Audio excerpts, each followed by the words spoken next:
Welcome back. We reached the part of the story in Wonder where I'm reminded that Augie has the same birthday as me, 10/10, which is fun to make a connection to the story. And the next chapter is Halloween. It's always fun. All right, let's return to the story. Halloween. At lunch the next day, Summer asked me what I was going to be for Halloween. Of course, I'd been thinking about it since last Halloween, so I knew right away. Boba Fett. You know you can wear a costume to school on Halloween, right? No way, really? So long as it's politically correct. What, like no guns and stuff? Exactly. What about a blaster? I think a blaster's like a gun, Augie. Oh, man, I said, shaking my head. Boba Fett has a blaster.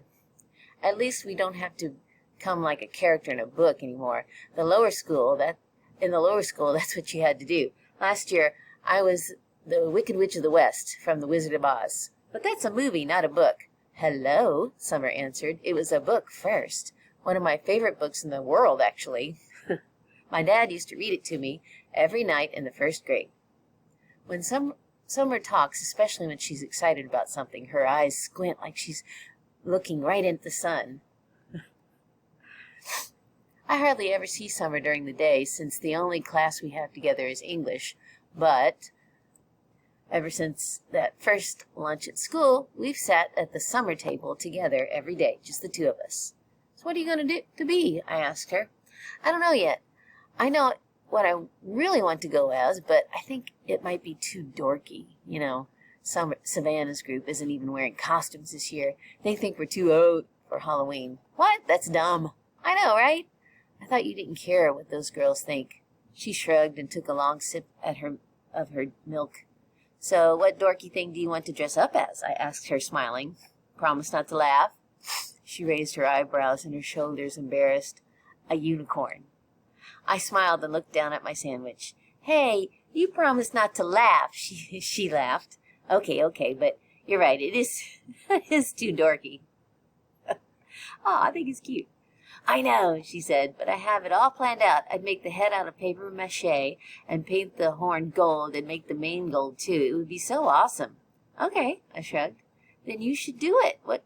Who cares what other people think, right? Maybe what I'll do is just wear it for the Halloween parade, she said, snapping her fingers. And just like that, a goth girl for school. And I'll be just like that, like a goth girl for school. Yeah, that's it. That's what I'll do. Sounds like a plan, I nodded. Thanks, Augie, she giggled. You know, that's what I like about you. I feel like I can tell you anything. Yeah? I answered, nodding. I give her a thumbs up sign. Cool beans. School pictures. I don't think anyone will be shocked to learn I don't want to have my school picture taken on October 22nd. No way. No, thank you. I stopped letting anyone take pictures of me a while ago. I guess you could call it a phobia. No, actually, it's not a phobia. It's an aversion, which is a word I just learned in Mr. Brown's class. I have an aversion to having my picture taken. There, I used it in a sentence. I thought Mom would try to get me to drop my aversion to having my picture taken for school, but she didn't. Unfortunately, while I managed to avoid having the portrait taken, I couldn't get out of being part of the class picture. Ugh. The photographer looked just like he'd just sucked on a lemon when he saw me. I'm sure he thought I ruined the picture. I was one of the ones in the front, sitting down. I didn't smile, not that anyone could tell if I had. The cheese touch. I noticed not too long ago, that even though people were getting used to me, no one would actually touch me. I didn't realize this at first because it's not like kids go around touching each other that much in middle school anyways. But last Thursday in a dance class, which is like my least favorite class, Miss Atanabi. Oh, I've never said that name out loud. Atanabi, the teacher, tried to make Jimina Chin be my dance partner. Now, I've never actually seen someone have a panic attack before, but I have heard about it. and I'm pretty sure Shimona had a panic attack at that second. She got really nervous and turned pale and literally broke into a sweat within a minute.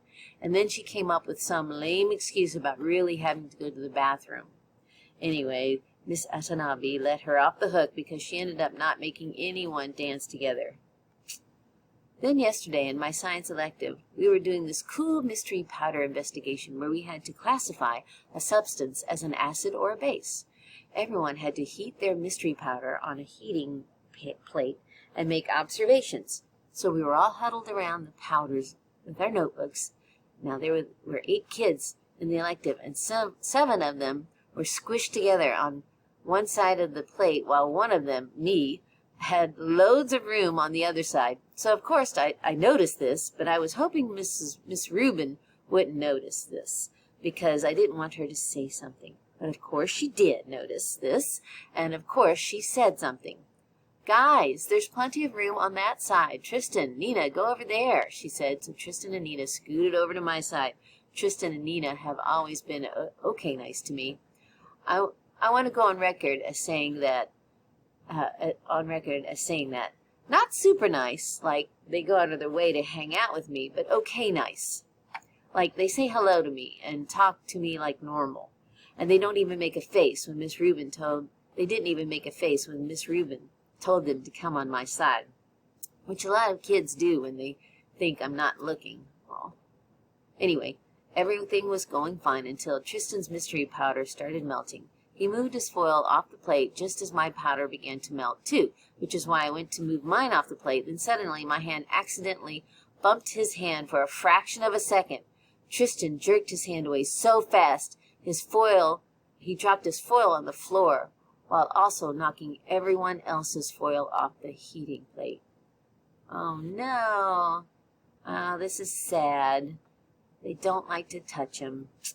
So we'll continue with this kind of upsetting part of the story, poor Augie, and how no one likes to touch him next time. Till then.